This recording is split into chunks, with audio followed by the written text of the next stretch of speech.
Uminit ang sitwasyon sa Kashmir matapos ang isang insidente noong Martes kung saan pinagbabaril ng mga armadong tao ang hindi bababa sa 28 na turista sa isang resort sa ginagarantiyang lupa ng India ayon sa mga pulis.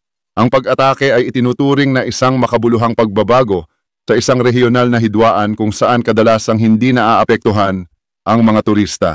Ayon sa pulisya, ang mga militante na lumalaban sa pamamahala ng India ang responsable sa pag-atake sa Baisaran Meadow na nasa humigit kumulang 5 kilometers mula sa kilalang resort town ng Pahalgam. Ayon sa dalawang mataas na opisyal ng pulisya, humigit kumulang 30 tao ang nasugatan, maraming sa kanila ay nasa malubhang kondisyon. Ang pag-ataking ito ay mas malala kaysa sa anumang nakita natin na nakatuon sa mga sibilyan sa mga nakaraang taon, ani Omar Abdullah, ang nangungunang elected official ng rehiyon, sa kanyang social media account. Sinabi ng dalawang opisyal na hindi bababa sa 4 na militante ang nagpaputok mula sa malapit na distansya sa mga turista. Karamihan sa mga napatay na turista ay mga Indian ayon sa kanila sa kondisyon na manatiling hindi nagpapakilala alinsunod sa patakaran ng departamento. Nakolekta ng mga pulis ang hindi bababa sa 24 na bangkay pagkatapos ng pag-atake at 2 tao ang namatay habang inaalagaan ng medisina. Walang agad na nag-claim ng responsibilidad. Nagsasagawa na ng mga operasyong pangpulis at sundalo upang hulihin ang mga salarin. Ipinapangako namin na bibigyan ng pinakamabigat na parusa ang mga may sala ayon sa India's Home Minister na si Amit Shah na nag-post sa social media. Siya ay dumating sa Srinagar, ang pangunahing lungsod sa Kashmir na kontrolado ng India, at nagdaos ng pagpupulong kasama ang mga nangungunang opisyal ng seguridad. Ayon sa Press Trust of India, pinutol ni Punong Ministro Narendra Modi ang kanyang biyahe na tumagal ng 2 araw sa Saudi Arabia at babalik ng mas maaga sa New Delhi.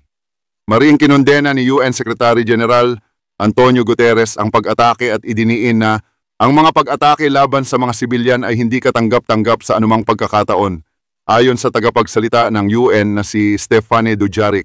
Sinabi ni Mirwais Umar Farouk, ang pangunahing relihiyosong leader ng Kashmir, sa social media na ang ganitong uri ng karahasan ay hindi katanggap-tanggap at laban sa kultura ng Kashmir na malugod na tumatanggap sa mga bisita. Tinawag ito ni US Vice President J.D. Vance na bumisita sa India bilang isang nakababahalang teroristang pag-atake. Idinagdag niya sa social media, "Sa nakaraang ilang araw kami ay nalulumbay sa ganda ng bansang ito at ng kanyang mga tao. Ang aming mga isip at dasal ay kasama nila habang nagdadalamhati sa nakaapektong pag-atake na ito." Binanggit ni US President Donald Trump sa kanyang social media ang labis na nakakabahalang balita mula sa Kashmir. Ang Estados Unidos ay matatag na nakatayo kasama ng India laban sa terorismo.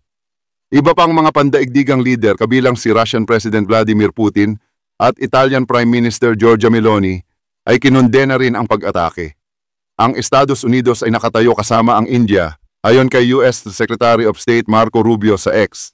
Ang mga bansang may nuklear na sandata, India at Pakistan, ay nag-aangkin bawat isa ng bahagi ng Kashmir bagamat parehong sinasabi na sila ang may karapatan sa buong teritoryo.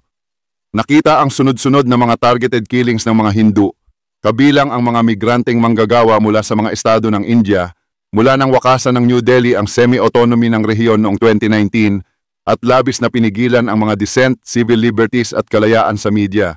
Patuloy ang tensyon habang pinatatakbo ng India ang kanilang counter-insurgency operations. Gayunpaman, bagamat ang mga turista ay dumarami sa Kashmir para sa mga nakakabighaning tanawin nito at mga magagandang houseboats, hindi sila naging target. Ang rehiyon ay dinarayo ng milyon-milyong bisita na nagnanais ng kakaibang kapayapaan na pinapanatili ng malawakang mga checkpoint ng seguridad, armored vehicles at mga nagbabantay na sundalo. Aktibong itinulak ng New Delhi ang turismo at itinuturing itong senyales ng pagbabalik ng normalidad. Ang Meadows sa Pahalgam ay isang tanyag na destinasyon, napapaligiran ng mga bundok na may niyebe at mga kagubatang pino. Bumisita ito ng daan-daang turista araw-araw. Habang kinokondena ang pag-atake, sinabi ng leader ng oposisyon sa India na si Rahul Gandhi na dapat managot ang gobyerno ni Modi sa halip na gumawa ng walang kwentang pahayag tungkol sa pagiging normal ng sitwasyon sa rehiyon. Ang mga militante sa bahagi ng Kashmir na kontrolado ng India ay nakipaglaban sa pamamahala ng New Delhi simula noong 1989.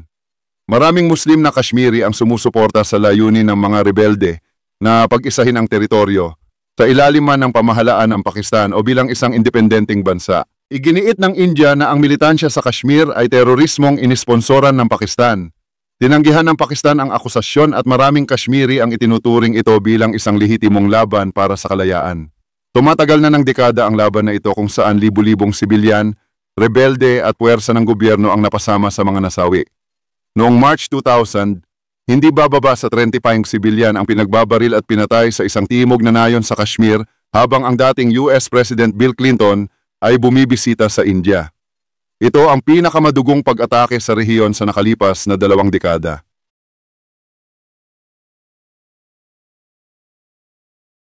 Pinalalalim ng India at Pilipinas ang kanilang ugnayang pansiguridad sa pamamagitan ng isang mahalagang kasunduan sa misil. Pinuri ni Philippine Foreign Affairs Secretary Enrique Manalo ang pagkuha ng BrahMos missile system bilang isang malaking hakbang sa pagpapalakas ng kooperasyong pansiguridad sa pagitan ng dalawang bansa. Binigyang diin niya na bahagi ito ng layunin ng Pilipinas na i-modernize ang kakayahang depensa ng bansa at hindi ito nakatuon laban sa anumang partikular na bansa.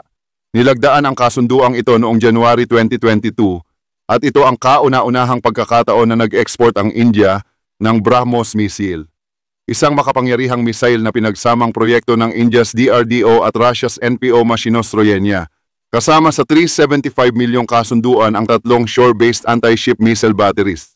Ang BrahMos ay isang long-range supersonic cruise missile na maaaring ilunsad mula sa lupa, dagat o himpapawid.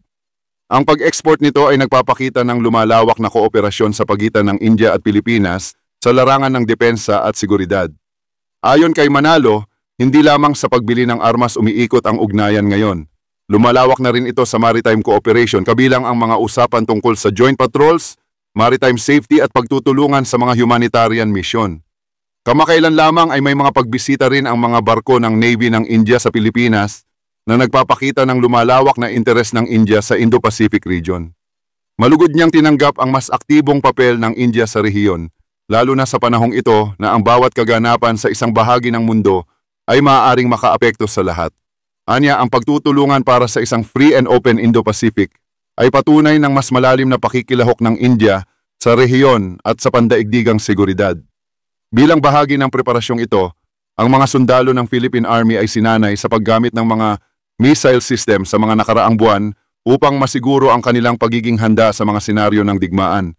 Ang pagkakaroon ng mga BrahMos missiles ay hindi lamang magbibigay ng dagdag na puwersa sa militar ng Pilipinas, kundi magpapadala rin ng mensahe sa mga potensyal na kalaban na ang bansa ay handang ipagtanggol ang kanyang soberanya. Sa kabila ng mga positibong reaksyon sa pagdating ng mga missiles, may mga nag-aalala rin hinggil sa pagtaas ng tensyon sa rehiyon. Pero ayon sa mga eksperto, ito ay bahagi ng mas malawak na estratehiya ng Pilipinas upang makamit ang kapayapaan at katatagan sa Indo-Pacific region. Asahan ang patuloy na updates sa mga susunod na pag-unlad ukol sa integrasyon ng BrahMos missiles sa pambansang depensa ng Pilipinas.